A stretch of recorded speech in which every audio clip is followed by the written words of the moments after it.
क्या हो अगर आपको पता चले कि जो जज सुबह 1 करोड़ की संपत्ति के विवाद का फैसला सुना रहा है, वही दोपहर में एक हत्या के आरोपी को सजा दे सकता है। एक ही व्यक्ति, एक ही कुर्सी। पर दो बिल्कुल अलग न्यायिक किरदार। ये भारतीय न्याय व्यवस्था की एक ऐसी अनोखी सच्चाई है जो सीधे हमारे जीवन से जुड़ी है। एआई क्वेश्चन फैक्ट्री में आपका स्वागत है। एआई क्वेश्चन फैक्ट्री पर इंडियन पॉलिटी के सभी चैप्टर के लेक्चर करा दिया गया है, इसलिए चैनल को सब्सक्राइब करें। आपको इसका पीडीएफ चाहिए तो 9122648222 नंबर पर व्हाट्सएप पर हाई लिखकर भेजें या ग्रुप का लिंक डिस्क्रिप्शन में दिया हुआ है। आज हम भारतीय न्यायपालिका की उसी बुनियाद यानी अधीनस्थ न्यायालयों या जिला न्यायालयों की गहराई में उतरेंगे। हम समझेंगे कि इन अदालतों को अपनी शक्ति कहाँ से मिलती है, इनकी संरचना कैसी है और एक आम नागरिक के लिए इतनी महत्वपूर्ण क्यों है। चलिए इस पूरी व्यवस्था को परत दर परत खोलते हैं। बिल्कुल, और शुरुआत सबसे बुनियादी सवाल से करते हैं। जी, आखिर इन जिला अदालतों को इतनी शक्ति मिलती कहाँ से है? क्या ये किसी सरकारी कानून या कोई आदेश से बनी है? नहीं, और मुझे लगता है कि यहीं पर इनकी सबसे बड़ी ताकत छिपी है। अच्छा। जिला न्यायालय की शक्ति का स्रोत सीधे भारत का संविधान है। हाँ। संविधान के भाग 6 में अनुच्छेद 233 से लेकर 237 तक ये पूरी व्यवस्था दी गई है कि राज्यों में जिला स्तर पर न्यायपालिका कैसे काम करेगी। तो ये एक बहुत महत्वपूर्ण बात है।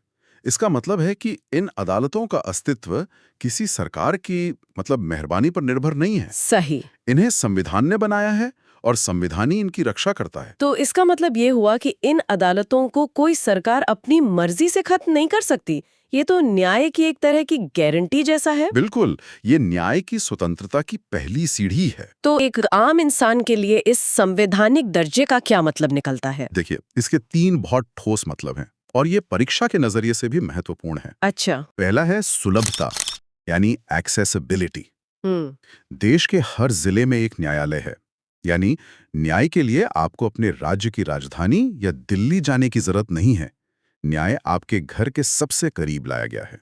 और जाहिर है जब दूरी कम होती है तो खर्च भी कम होता है। बिल्कुल, और यही दूसरा पॉइंट है, सस्ता न्याय यानी अफोर्डेबिलिटी। हाई कोर्ट या सुप्रीम कोर्ट में मुकदमा लड़ना बहुत महंगा हो सकता है। जिला अदालतों में वकील की फीस और दूसरे खर्चे काफी कम होते हैं। तो इससे न्याय कुछ अमीर लोगों तक ही सीमित नहीं रह जाता। सही कहा।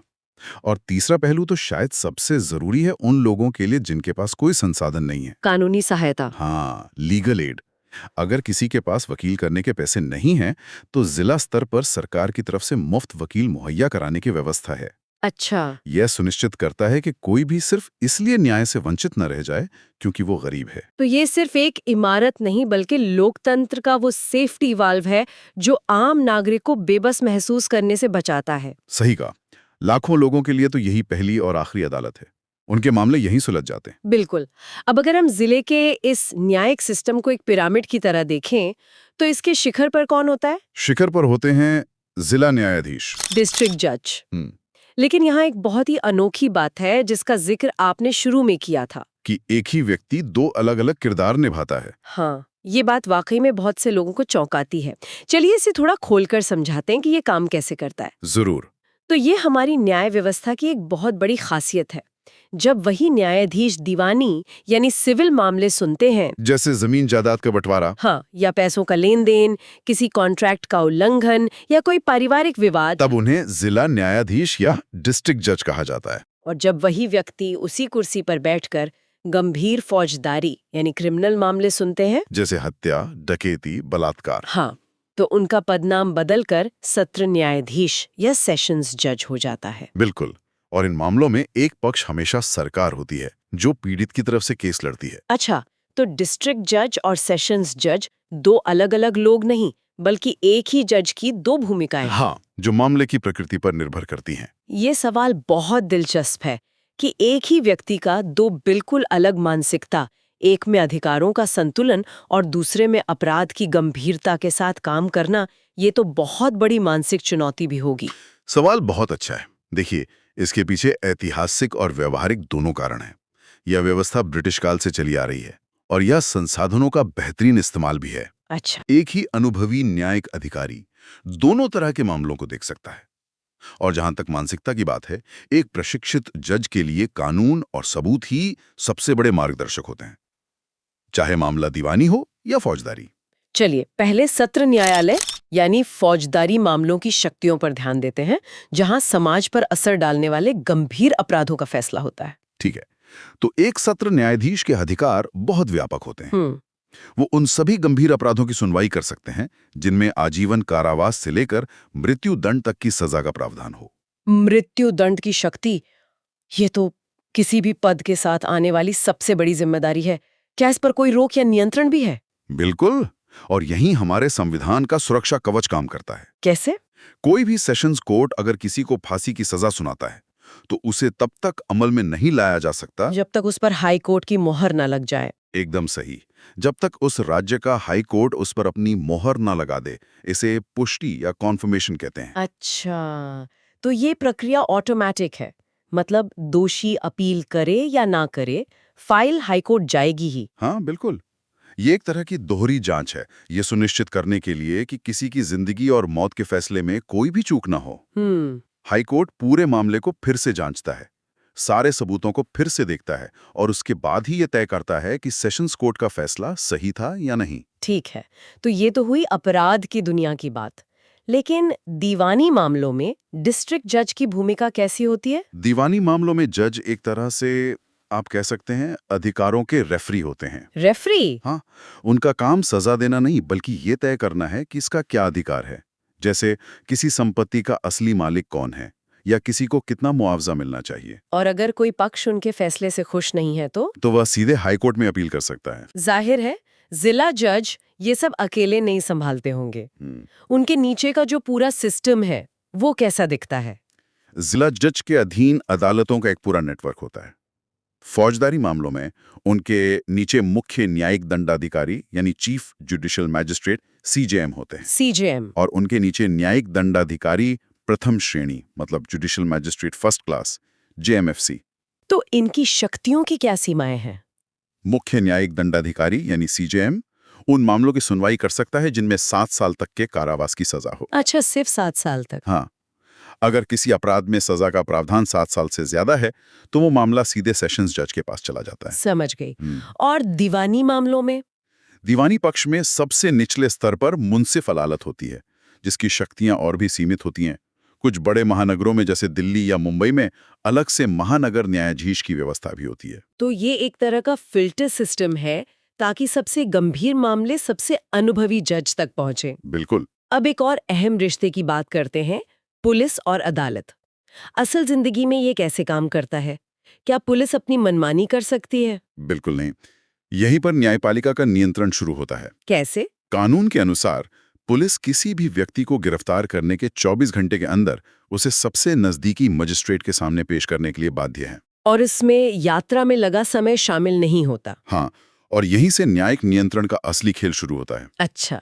मजिस्ट्रेट ही ये तय करता है कि पुलिस को और जांच के लिए हिरासत की जरूरत है, जिसे पुलिस रिमांड कहते हैं, या आरोपी को न्यायिक हिरासत में जेल भेजा जाए या फिर उसे जमानत पर छोड़ा जा सकता है। तो ये पुलिस की शक्ति पर एक बहुत जरूरी लगाम है। हाँ, ताकि कोई मनमानी ना हो सके। तो मजिस्ट्रेट पुलिस को नियंत्रित करता है, लेकिन इन जिला अदालतों पर किसका नियंत्रण होता है? यहाँ फिर से संविधान का बनाया हुआ संतुलन सामने आता है। अच्छा। अनुच्छेद 235 वो बहुत स्पष्ट रूप से कहता है कि जिला न्यायालय और उसके अधीन सभी न्यायालयों पर उस राज्य के हाई कोर्ट का नियंत्रण होगा। एक मिनट, ये बात थोड़ी उलझन वाली है।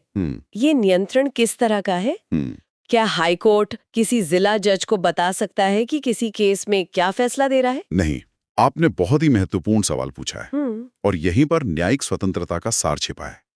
हाईकोर्ट का नियंत्रण मुख्य रूप से प्रशासनिक यानी एडमिनिस्ट्रेटिव होता है, न्यायिक नहीं। इसका क्या मतलब हुआ? मतलब एडमिनिस्ट्रेटिव पर न्यायिक नहीं? इसका मतलब है कि हाईकोर्ट जजों की पोस्टिंग, प्रमोशन, ट्रांसफर और उनके खिलाफ अनुशासनात्मक कार्यवाही से जुड़े मामले देखता है। अच्छा। ये सुनिश्चित करता है कि पूरी न्यायिक मशीनरी ठीक से काम करे।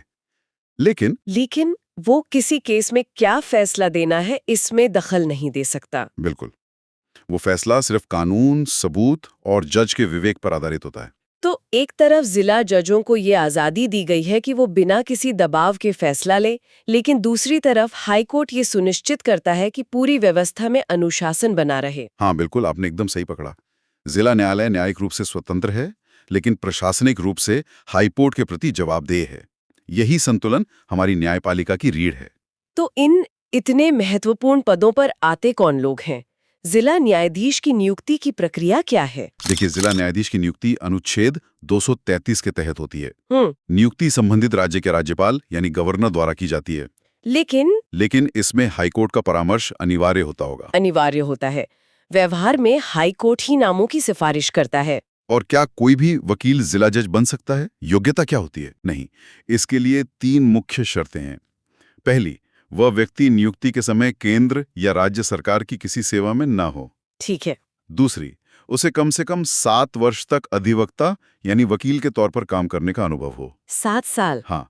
और तीसरी और सबसे महत्वपूर्ण, हाईकोर्ट ने उसकी नियुक्ति के लिए सिफारिश की हो। और जिला न्यायाधीश के अलावा जो अन्य न्यायाधीश होते हैं, जैसे कि मजिस्ट्रेट या मुंसिफ, उनकी नियुक्ति अनुच्छेद 234 के तहत होती है। ये नियुक्ति भी राज्यपाल द्वारा ही की जाती है, लेकिन इसमें परामर्श 2 संस्थाओं से लिया जाता है। अच्छा। उस राज्य का लोक सेवा आयोग यानी स्टेट पब्लिक सर्विस कमीशन और संबंधित हाईकोर्ट। तो इसके लिए एक प्रतियोगी परीक्षा होती होगी? हाँ, आमतौर पर इसके लिए एक प्रतियोगी परीक्षा होती है, जिसे PCSJ या जुडिशियल सर्विस एग्जाम कहते हैं। तो आज की इस गहरी चर्चा को समेटते हुए 4 मुख्य बातें क्या हैं जो हर किसी को इन अदालतों के बारे में याद रखनी चाहिए? पहली, शक्ति का स्रोत। जिला न्यायालयों को शक्ति किसी कानून से नहीं बल्कि सीधे भारत के संविधान से अनुच्छेद 233 से 237 से मिलती है, जो इन्हें बेहद मजबूत बनाता है। दूसरी दोहरी भूमिका। एक ही जज दीवानी मामलों में डिस्ट्रिक्ट जज और फौजदारी मामलों में सेशंस जज के रूप में काम करता है। ये भारतीय न्याय व्यवस्था की एक अनोखी पहचान है। बिल्कुल। तीसरी, मृत्युदंड पर नियंत्रण। हाँ। सेशंस जज मृत्युदंड की सजा तो दे सकता है, लेकिन इसे लागू करने से पहले हाईकोर्ट की पुष्टि अनिवार्य है। ये जीवन के अधिकार की रक्षा के लिए एक अहम सुरक्षा कवच है। और चौथी, स्वतंत्रता और जवाबदेही का संतुलन। ये अदालतें न्यायिक रूप से पूरी तरह स्वतंत्र हैं, पर प्रशासनिक रूप से हाईकोर्ट के नियंत्रण में हैं, जैसा कि अनुच्छेद 235 में कहा गया है। तो इस तरह हमने अधीनस्थ न्यायालयों के पूरे अध्याय को इन स्रोतों के आधार पर समझा है। याद रखें, UPSC निरंतरता का ही दूसरा नाम है। जितनी आप मेहनत करेंगे, उतना ही आप दूसरों से आगे जा पाएंगे। और आज की चर्चा समाप्त करने से पहले सभी सुनने वालों के लिए एक विचारणीय प्रश्न। जरूर। हमने ये तो समझा कि जिला न्यायालय न्याय को सुलभ बनाने के लिए कितने जरूरी हैं, लेकिन हम ये भी जानते हैं कि इन पर मुकदमों का भारी बोझ है, जिससे फैसलों में सालों लग जाते हैं। हाँ, ये एक बहुत बड़ी समस्या है। तो सवाल ये है कि इस सुलभ न्याय को त्वरित न्याय में बदलने के लिए जिला स्तर पर क्या बड़े संरचनात्मक बदलाव किए जा सकते हैं? इस पर जरूर सोचिएगा।